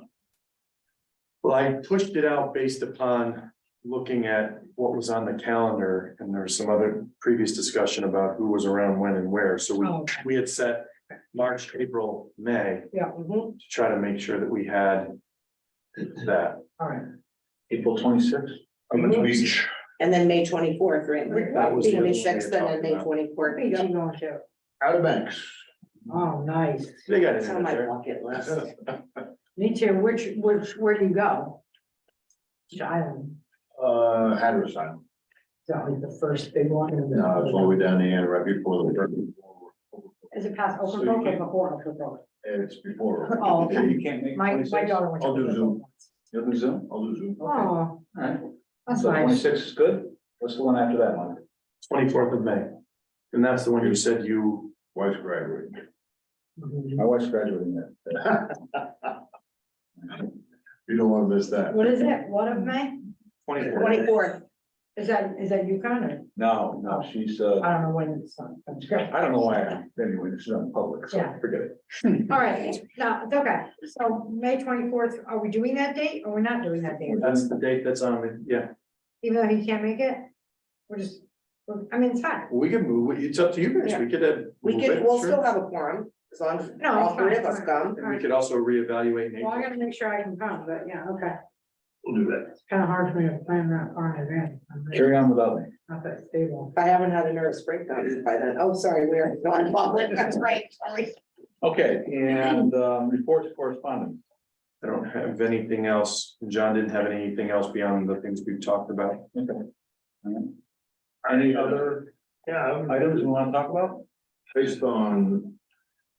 John has under this offer economic timeframe of 6 to 12 months. Yeah. Now, would that be from the time the money is I awarded? think yes. I think the way that would work would be, that's from the time we issue our RFP or RFQ. And then the process starts and the awarding would happen and then we move into implementation. Was having sat at the Board of Finance meeting last week. is being frowned upon by a couple members that we're not getting things done. Yeah. And I think, especially from the strategic plan, this is very accretive. This is something that we can use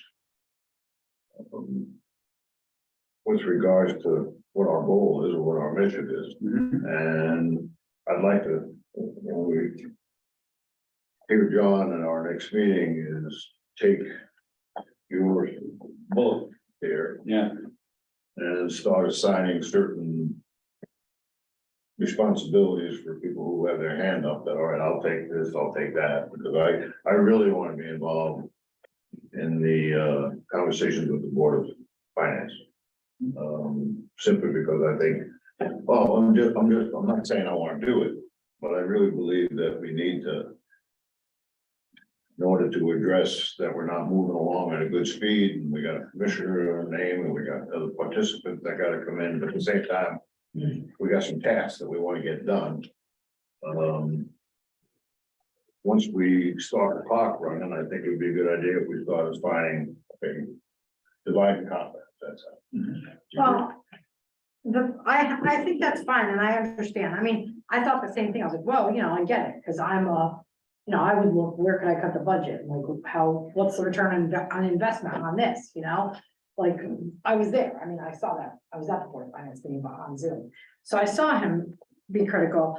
I mean, I think what I said is really accurate. That was a lot. We've done a lot for Willington businesses by getting that. We are moving a lot forward by getting the signage done.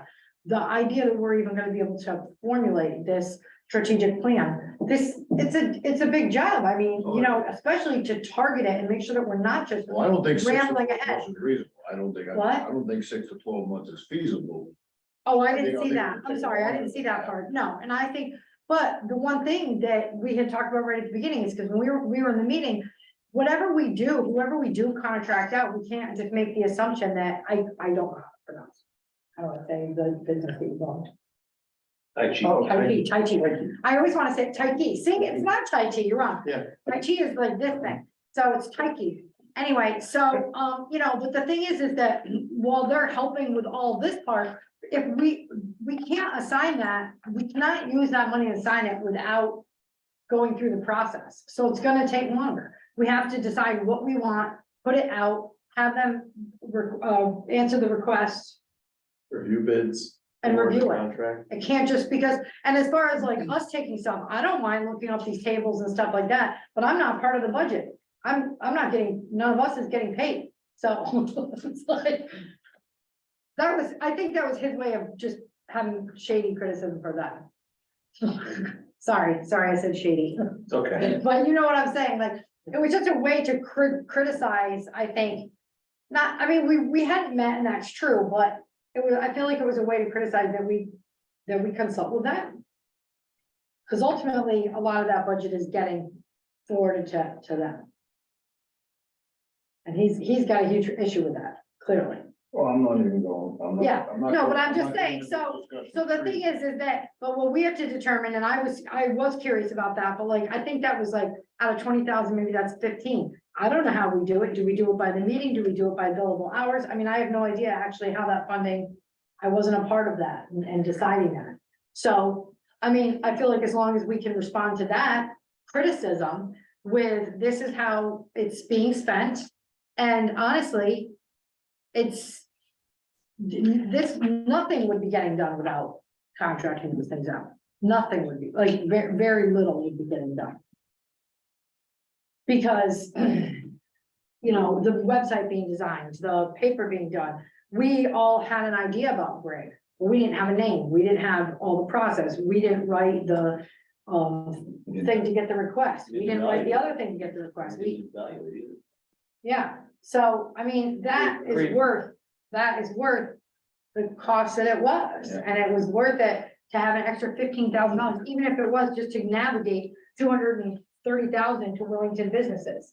It was worth an extra 15. I was very happy with that. Yes, Very- even if you think about that, even if you just think about that, we got $230,000 into the hands of Willington businesses because of using Tai Chi.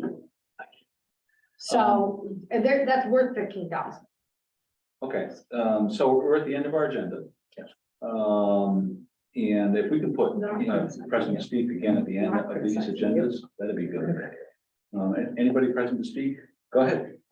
From your discussion about the survey and stuff, it occurred to me that I think the, not the teachable moment, but the soft spot would be, trying to get that prepared to go out with tax bills. Because when people get their tax bills, that's what they're thinking about is, they would be most receptive to economic development in the town at that moment. And one of the questions that popped into my mind was, what do you go to out of town for that you would like to see in town? And a lot of it is, retail with a place as small as we are, doesn't really work. It really is more toward the services or office space, which might be a lot cheaper for office professionals, whether it's accountants or dentists or all kinds of consultation work that would be cheaper for them to be here. It would be convenient for us. It's also convenient for other people, perhaps in the wider area, and like parking doesn't, make sure parking's not a problem and that sort of thing. That might be a soft spot. Very.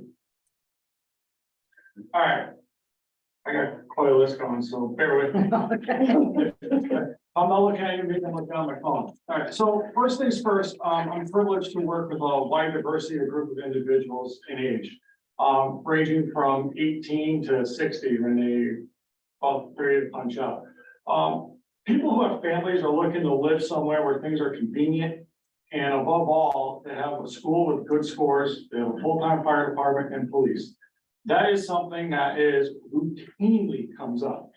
Now, if you're somebody like me and my family, if I had my choice, I'd be living in the middle of northern Maine in the middle of nowhere. But you don't have your, I'm sorry, I don't have I should to- interrupt, I apologize. Yeah, yeah, there's another vote that goes in this. And no offense to you, sir, looking at trends in the current time is not, looking at trends for the future isn't a proper way, in my opinion, to look at something, because you brought up Lincoln Hills as a dying commodity. Well, malls were a trend too at one point. At the end of the day, diversity is key. Willington is a testament of that with a mill. We were a mill town forever. We had all our eggs in one basket, and that went to bust. And then look at that. I mean, I understand, like, we have logistics already with FedEx. Maybe we could expand a little bit on that a little bit more, but I don't want to see the town develop into a logistics hub, like as you said, New Jersey. A lot of people move here because it's outside Yukon, it's a little more rural, it's 20 minutes to Hartford. This is where they want to be. So you have to find the proper mix. And one of my thought processes is go talk to a town, and not just the EDC, the selectmen, the boards of a town that comes to mind to me is Willington. It's right next door. Look at what they've done in the past 15 years. They've exploded. But they still manage somehow to keep the farm town feel to it. They have a variety of industries. They have a grocery store. Holland's another one that comes to mind. 20 years ago, Holland was nothing more than Willington, really. Right. Right? 40 years ago, yeah, you're right. It's not that really. I remember as a kid having literally nothing around. You had to drive 25 minutes to go get milk, And that the whole development is that we have to be cautious of how far we go, so we don't push people out. We're just driving looking for a dollar figure. And I understand that, like, fire departments and police departments and having good schools costs money. And if you don't have the money, you can't get that. We're in a losing spiral. How do you stop that is a $1,000 question. All right. The other thing is too, is that a lot of people live here. We outsource a lot of our things to other towns. So a lot of people go to Stafford for the quaint coffee shop. A lot of people go, to, we'll say, Mansfield for various other things. People like, we go to Woodstock for the milk farm stand, and I view that as is that we have a seasonal population of 20,000 kids who live in Yukon, and we don't market to that at all. At all, not even a little bit. It's never happened the whole time I lived here. The only place that's quasi done it is Willington Pizza, just because of proximity to 195. Right, so, and you can use a variety of businesses in Tallinn that have attracted towns, like Wright's Orchard is one.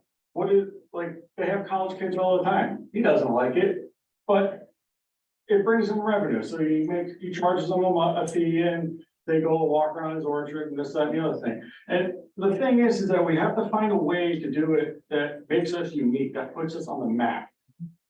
That's sustainable. You know, Mr. Teller brought up the local, the commuter rail. I remember reading that like 10 years ago. That Amtrak was thinking about it, and I think that's a great way that makes us unique. What can we offer that other towns don't have?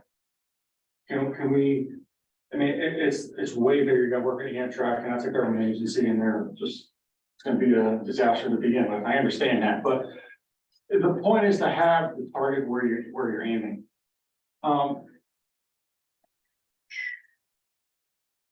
Another side of it is that we have, you guys brought up the point of like having a shop for people, like a lot of people in town have side hustles. Like, whether they're a farm, they're selling eggs or, make crochet sweaters, like, maybe some of those people want to take that to the next level. You know, how do we develop that? And in that, talk to the business in towns that are successful. Business is way more responsive for what is going on in their community than the government ever will be, or any community or any board of people will be, because they have to come to consensus. They're in it for money. Money is a strong, fast motivating for people. Government doesn't create jobs. It facilitates the opportunity for the creation of jobs. And that, in my opinion, is key. Good. Really good point. Wait a minute. You said you had a long list. Well, that kind of like lived in the 80s. I'm just joking. Yeah. I only make sure. right. Last thing. There you go. This is kind of off topic for the sign. Yeah. I think we should have a local competition with it. Yeah. You know, and even create parameters, because if you just say make a sign, people are gonna have the most ornate thing you ever seen known to man, right? Right. That's just how people are. So maybe you figure out how many signs you want and have each sign be a little bit different. Have a competition within a set of rules. There's a lot of artistic people here. That's right, there are, yeah. Use that to our advantage. Create a rule of 5 rules. Have people submit, have a board of, have every board in town decide, hey, I like this one the best. We have a list of however, 5, 6, and put it on a Facebook poll. Or we could just decide. Or just decide. Yeah, we could just take those designs and. Yeah, and just have people submit them somewhere and.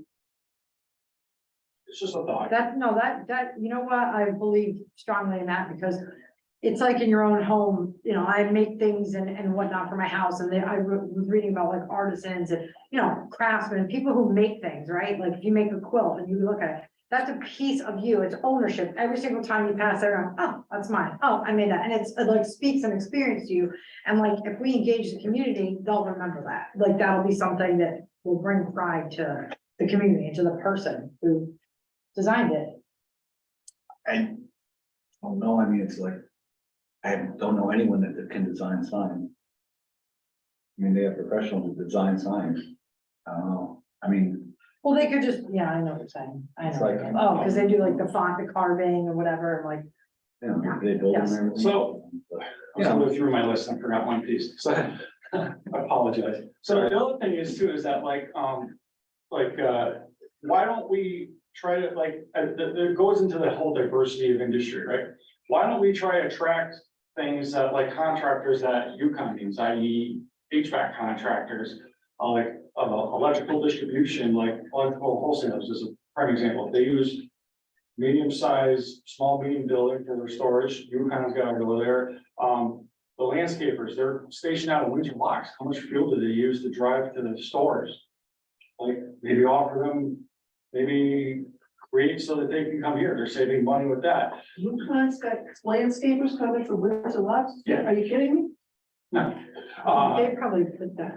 That's how. The School of Yeah, but the Agriculture. thing about that is that wouldn't UConn put that out to bid, Yeah. have a different contractor all the time, and then Yeah. we're gonna have a rotating population, and, I mean, I'm not saying that's not a good idea, I like that idea, but it usually breaks down to how do we actually implement. The idea, yeah, I understand that part. The idea though is if you bring that here, you're lowering their cost, so it makes it more attractive to UConn at the end of the day. How you do that? I've been trying to read and it's just mind boggling to me, I but. mean, we have a facility that someone could own and then they rent it to, whoever the current It's person like, is, you have like, to, you it's. also have to understand that UConn's not going anywhere. You know, No, trust me, we've been They're talking for tagging years, up with the how to state. harvest Yukon dollars. Every time I go to Willimantic, which, you know, I mean, I grew up I went to high school in Willimantic, you know, I was originally from Willimantic. It's like, there's even a little revival in Willimantic going on, and Yukon goes down, they use Michael's down. I mean, like, what's going on at the Eastbrook Mall? Most malls are like dying and gone, but the Eastbrook Mall now has like a little small revival, and there's a new pizza place opening up. There's a coffee shop down there around it, and there's just different things that the students go to. And I think, why do they go there? That's 15 minutes away. We're 15 minutes away. Why? But we've had a coffee shop here. So like, if you could come up with anything that would be like, you know, we used to have the tattoo parlor next to the Eagle. I don't see people going past, and trust me, I've thought about this for so long. Like, if we could create that walkable area, yes. But like, past that little plaza where Willington Pizza is, or where Bent and Twisted Tattoos used to be, and like the Eagles, they're not gonna come past the school corridor. Like, well, some come out to the mill, but beyond that and going down to where Phelps Plaza is and stuff like that, unless there's some really great thing, I can't see getting them there. so if I could just say two I things. wanna get them A there. lot of the towns that you're envisioning, that one of the key differences between all, they have water and sewer. Yes. We don't, right? So that people don't even look at properties that don't even have water and sewer. So that's a challenge. Yeah. Number two, people come to our office and I talk to them right there and they say, I'm looking for space. And my answer is, there isn't any. Right. If I could give you the names of people who have come in, but there's no space in Willington. So we're looking at asking them to spend money to adapt a building that's used for X for their use, and it's likely gonna have to be residential. South Willington is predominantly residential and multifamily. So even if they went to that building, they're gonna have to flip it. So that's significant upgrades in code. Even Drury's Tavern, it's like an internal office suite type of building. The middle of it is a garage. It's not gonna go to office, which means you're gonna have to go completely up to Connecticut State Building Code, significant investment. Or building a brand new building. And so the newest one we saw was Dollar General. But I've had people come to the counter and we go from property to property trying to figure out, there's no space for them to occupy. And they're not gonna build new. We don't have parcels. Where are those people, is there any commonality to the folks that come to the counter? Not Are they restaurant, are they? Not really, not necessarily, I'd have to go back for a while, we were sort of tracking that stuff and then COVID, it got a little crazy, but Yeah. trying to track what the opportunities were. Yeah, But I mean, we had the folks that did a zone change on River Road right at the Mansfield line with the intent of building single family attached townhomes. They did a wetland delineation and found more wetlands than they had hoped. And that, based upon the density that our regs don't allow them to get the yield they would need for the money to make sense, right? So that parcel sits. So we have, some of that stuff, the pad site on Ruby Road at the exit. You can't really get a tenant because he doesn't have great visibility. So we talked last night about how we can work with DOT, but so we have some parcels. There's 10 acres next to Love's, that's on the market, and there's some stuff there, but we don't really have a lot of, even in Tolland, there's a bunch of places that are available, spaces for lease or rent or whatever. We don't have that. So it's a challenge because asking us to make this, to dump $500,000 into renovating a building.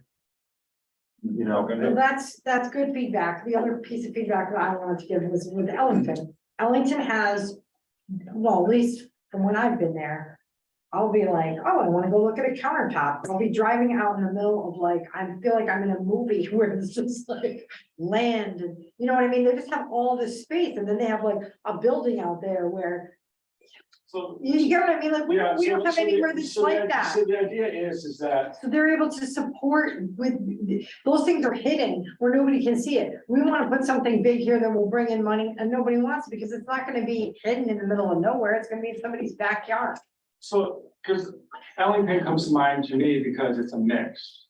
Right, so you have people there who roll tobacco, you have Clark Farms, you have the Right. barnyard, you have people who make countertops. Right.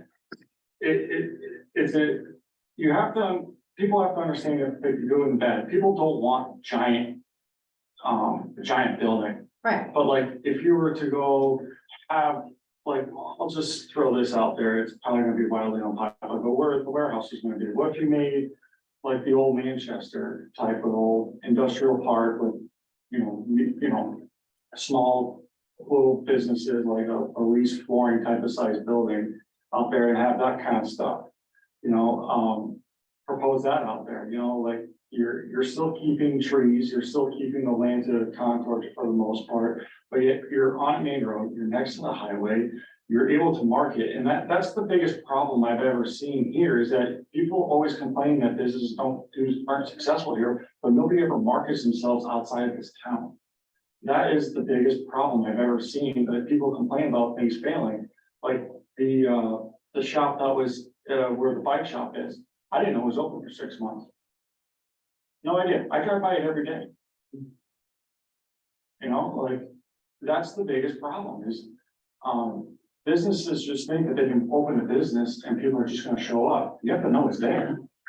Maybe we can help them with that, Right. that's key reasons as to why the business who are successful in town are successful. People know they're there. You can't go to something you don't know is there. You run the risk of everyone when they're getting ready to invest in a business. Assesses their risk associated with what is it gonna cost me to renovate a building so I can put my business in? Do I have to share the sewers and the road costs that went into this industrial park before I even put my building up and start making cash flow? Yeah.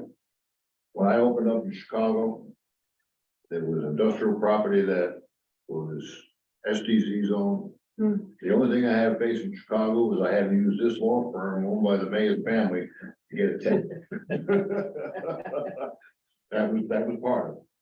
So it's all risk, 100% risk that you're looking to establish a business. Now FedEx fought for 20 years to come into Willington. For one reason, it was outside the radius of the Teamsters and Hartford. And they wanted to be there because they knew the small package industry was gonna take off. They didn't want to be unionized, and Willington was the right place to be, and it wasn't FedEx was opened up with roadway RPS. And then RPS was purchased by FedEx. So this town has logistics that. By the But way, if we were to by the way, no one complained about that. And you can't see it. But it took 20 years, it took 20 years. They complain plenty then, Matt, you just, you're late to the party. What now? You have? What now? So Not so much, well, other than the nuts pulling in and out of the, that's a horrible intersection and I. But going back to his point about UConn. Yeah. FedEx and all these small distribution companies want to be near huge colleges because it's all part-time work, not all part-time work. Yeah. Majority of it is. But they haven't even been able to fill there, and they kept going up and up and up, and I pass that all the time, that's my neck of the woods. And they got to $26.95 an hour, and they still needed people. I mean, really, it's all of us who are Here they're paying 26 graying, that's amazing. You can't find people to work, unskilled job for that. So the price, but that's the other flip side, is that you just don't want to have people with low paying jobs, like i.e. Stafford has, a couple of years ago, I'm in the aerospace industry, so they had a company come in there, and what they do is they build electronics for Apache helicopters. Right? Like, so the idea is not just to have people who are just there from the neck down. Yeah, but you need skilled, you need skilled. But you need to attract that here, right? So again, I mean, we're not too far from Pratt Whitney, like, like, maybe we can appeal to those kinds of small machine shops, like, people are gonna bring jobs here that are skilled.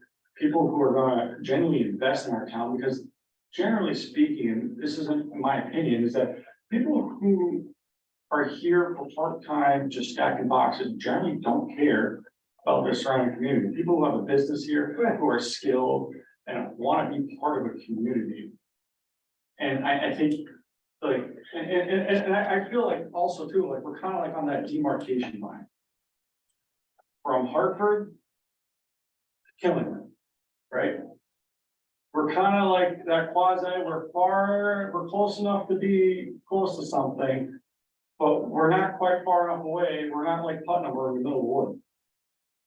Or Eastford, you understand what I'm saying? Like, so the idea is that, like, you're gonna have the loud 10% on either side.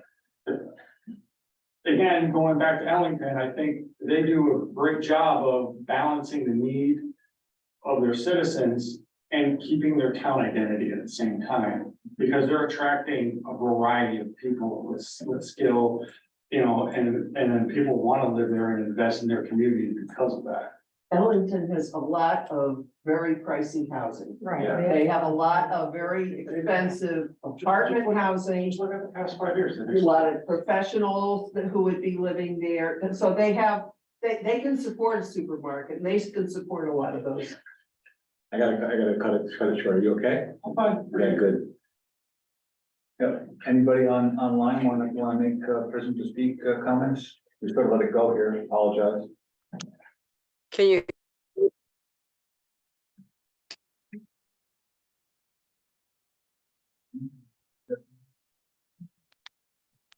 hello?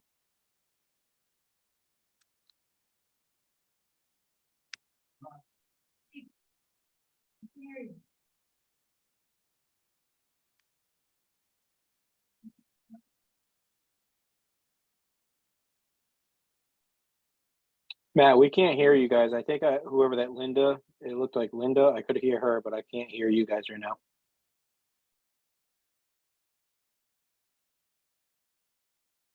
Looking at it right now. I can hear you now. Okay. Yeah, 'cause I think it's gotta be the thing that's only one speaker at a time, so when Linda's speaking. She's muted. Well, but you can hear us, Linda, so even though when you say hello, you can't hear us back, that's because you're unmuted, so but we can hear you. We'll nod. She's off now. Yeah, but you can unmute me. I can't. Oh. I can. Okay, Nick, why don't you go ahead? All right. Nick Tella, 49 Myrtle. Just want to start with some concern earlier, some tone that I kind of heard maybe about the warehouse, referring, that was too big. Sounded like maybe something smaller would potentially be on the radar. I personally, I'll speak for myself, not the town, but have concern about any type of warehouse. I know it sounds like the residents actually sued the town over FedEx. It was not popular from what I'm hearing. So I don't know if that's a appropriate way to go. One property, again, I'm just giving ideas, the property on the Sharp Bend there near Fish and Game, that it's kind of abandoned over there with a bunch of them. I know I've heard some issues with the traffic coming in and out of that property might be an issue. I don't know if Mike is able to, I don't know if Mike's able to work with those property owners, maybe get some kind of passage to go from there to the parking lot of like 158. Maybe that would make that area a little bit more attractive. I don't know if there's some wetlands back there that have to work with, but it could make that land maybe a little bit more attractive. I know I'm not a brewery guy, but I know breweries are big in the area. Oh, you good? I know breweries are big in the area and such. maybe trying to bring some kind of brewery to that abandoned piece of property, while also, like I said, improving that the access to that property through 158 parking lot. I was looking at the EDC guide online, page 4. It looks like a 2017 source identified 3 different uses. One of them, I just want to reiterate again, that gym kind of concept, maybe working with Northeast United Soccer Club, because it looks like it was identified back in 2017. I understand that small little hits as far as small businesses is going to really, boost our grand list and all, tax revenue and such.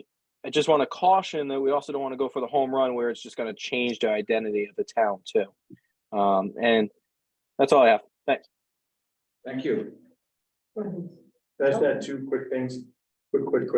So the tavern building. The only way I know how to say this is that is purely an ownership problem. There have been many people that have wanted that building. John and I have met with people on the property with the owner who have offered to purchase the building, to redevelop the building. I have had breweries call me, multiple breweries call me about the building. The owner is completely uninterested with doing anything other than a cobbled together something that's in her vision. If that was owned by any other person, that would have been developed 5 years ago. And the Northeast United, in 2019, Northeast United did get approval from planning and zoning to develop a soccer complex there. It was, I believe, 2 fields with a parking area. COVID happened, I don't know what their plans are, but I did get a contact from somebody related recently about, we need to take the house down that's on the property. Maybe the fire department would like to do a training. So perhaps they're moving forward with that, but that approval has been established and is valid. And I just want to say, we did talk about that building because that is what is known as Jury's, even though it was like a restaurant called Jerry's. But I don't know, we didn't go there. Okay, go ahead. Next one. No, what's that? I'm just always that we always call it Jury's, so we did talk about it. Hi, Melissa? can you hear me? Yeah. Yes. Melissa McKinnon, 63 Lucian. Just wanted to say, as chair of Willington Day, we would be happy to have you guys come to Willington Day. It's May 27th, Saturday. This year, there's not going to be that R word, so we're not going to even think of that. But I just wanted to say we would definitely love to have you guys there. Thank you. Very much. Thank you. Did you write down the date? Yeah, May 27th. All right. And anyone else? Going once? Can you hear me to speak? Yes. Yes. Oh, all right. Okay. Let's see if I can. So anyway, I was thinking about, like, how about a lumberyard and a hardware store? I remember Willard's was out in Mansfield and I kind of missed them. Chase we had in Willington for a while there, by the tracks. But they were much more expensive, and that might be why they went out of business. So anyone now, we have to go to Willimantic or Manchester for a Home Depot or Lowe's to get that type of building material and equipment. And I think we have a lot of Yankee ingenuity in Wellington, and this type of business would thrive. And maybe many other businesses won't thrive because we're a lot of do-it-yourselfers, a lot of, the young people and the old people, we're a lot of do-it-yourselfers. And I think a hardware lumber store would be great in town. Possibly the other thing would be a gym with a pool, compete with Mansfield Community Center. If we can get something like that in town, we have, healthy individuals. I see a lot of people walking, they like hikes, they're jogging, bicycling and all that, something to do in the winter. I think that would be a good, people would be interested. Thank you, Linda. Linda, can you identify yourself for the record? In what way? What's your last name and your address? Minor on Navital. Okay, thank you. I would like to just address, I've thought about the hardware store as well, but we did have one that closed. you're saying that people would need to go to Enfield or Manchester, but Wait, there's which one closed? Chase. Yeah, they were too expensive. They were competing with Willard's at the time. Oh, I see. Okay. Now Well, Willard's But gone, or they're in Willamette. people don't go to Manchester, they go to Albion and Stafford, and then there's Star Hardware in town. Maybe. They don't have lumber. You can't really build anything. There's no, it's not like. Yard, okay. I mean, I just wanted to say, Ceiling materials, that roofing there are materials. those small businesses around. That was all I wanted to say. No, And they're, then, I mean, I thought about those as well, and definitely Matt is taking those suggestions. they don't have 2x4s. They don't have 4x8 plywood. They don't have stuff you need to build. Okay. Thank you very much. Thank you. And I think that's it online. There's no more comments. We'll adjourn. Motion to adjourn. Motion to adjourn. I second. Second, all in favor, say aye. I. Aye. Thank you.